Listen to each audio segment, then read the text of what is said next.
When you think of Sun Tzu's art of war, you probably think about battles. But here's the thing. For him, victory wasn't actually won on the battlefield. It was won way before that. And his secret weapon? It wasn't some new kind of sword or a giant catapult. Nope, it was information.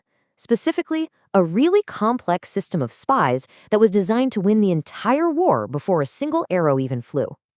So Sun Tzu starts off by painting this really grim picture of war. Imagine this, two huge armies just facing each other for years, bleeding money, supplies, morale, all of it.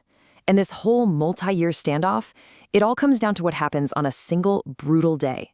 He really wants you to feel the weight of that one moment, and just think about the insane pressure on the leaders in charge. And the cost? It's just devastating. Sun Tzu actually puts a number on it. He calculated that an army of 100,000 soldiers costs 1,000 ounces of silver every single day.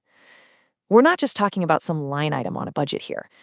This is the kind of expense that completely bankrupts a country, causes riots back home, it just exhausts the entire nation. This is where things get really interesting, because Sun Tzu switches gears from pure strategy to, morality. He basically says that if you waste all that blood and treasure just because you were too cheap or maybe too lazy to figure out what your enemy is up to, that's not just a bad move. He calls it a profound failure of leadership. In fact, he calls it the height of inhumanity. Wow.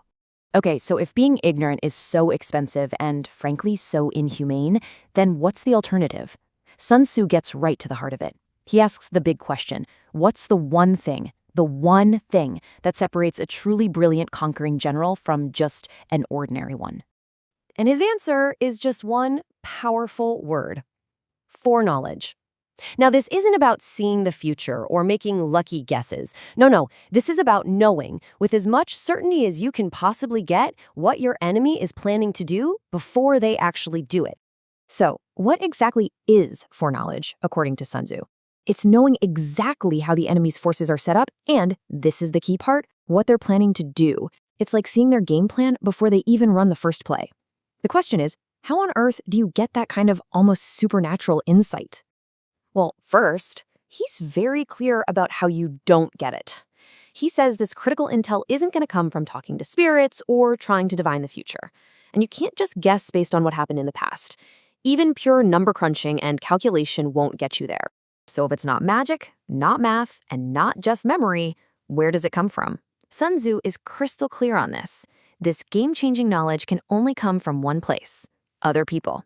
To be specific, spies. And look, we're not just talking about sending some lone scout over a hill to see what's happening. No, Sun Tzu lays out this incredibly detailed, interlocking system of 5 different kinds of spies. He says that mastering the system, which he beautifully calls a divine manipulation of the threads, is the most valuable skill a leader can have. So let's break it down. So here it is, the whole network. You've got 5 types of spies, and each one has a totally distinct and vital job. You have local spies, inward spies, converted spies, doomed spies, and surviving spies. And when you put them all together, they create this web of intelligence that's practically impossible for an enemy to untangle. All right, first up, local spies. Pretty straightforward, right? These are just people who live in the enemy's territory. They know the land, they know the back roads, they know what the local folks are thinking. Your job is to win them over and tap into that incredible on-the-ground knowledge. Next, you've got your inward spies. Now, these are officials on the inside of the enemy's camp, and the key to getting them is all psychology. You're looking for good people who got passed over for a promotion, corrupt officials who love money, or, anyone with a serious grudge. You basically tap into very human things like greed and resentment to get yourself an insider. Okay, number 3 is the converted spy. This is your classic double agent. The idea is you catch one of their spies, but instead of, executing them, you treat them really well and give them a ton of money. You turn them. And now they're working for you, loyal to your cash and your kindness. The 4th type is pretty ruthless. They're called doomed spies, and here's how it works. You take one of your own spies, you feed them fake information, carefully crafted lies, and then you basically let them get captured by the enemy. Under interrogation, they spill the beans on this secret info, thinking it's real. The enemy then acts on this bad intel, and your poor spy, well, the name says it all. They're executed. It's brutal, but Sun Tzu says it's incredibly effective. And finally, number 5, you have surviving spies. This is probably the one you think of when you hear the word spy. It's that classic intelligence agent who goes deep into enemy territory, sees what's going on, and crucially, makes it back alive to tell you all about it.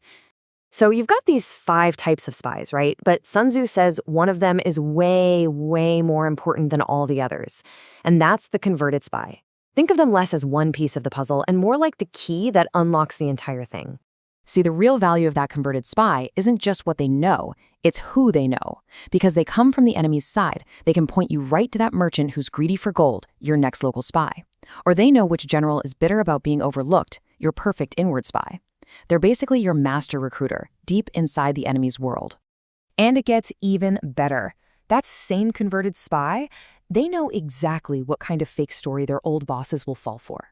They can tell you the perfect lie to plant, the one the enemy wants to believe. This lets you create the perfect piece of disinformation to hand over to your doomed spy. So because the converted spy is the one who makes all the other types of spying possible, Sun Tzu is adamant. You have to find these people and treat them incredibly well, with the utmost liberality, as he puts it. They're not just another asset. They are your gateway to knowing everything that's happening on the other side. All right, so what's the big payoff here? Why go through all the trouble of mastering this complex spy game? Well, the result is literally the difference between a quick, decisive victory and a long, grinding, miserable war that just drags on forever. Sun Tzu really lays it all out as a simple choice between 2 types of leaders.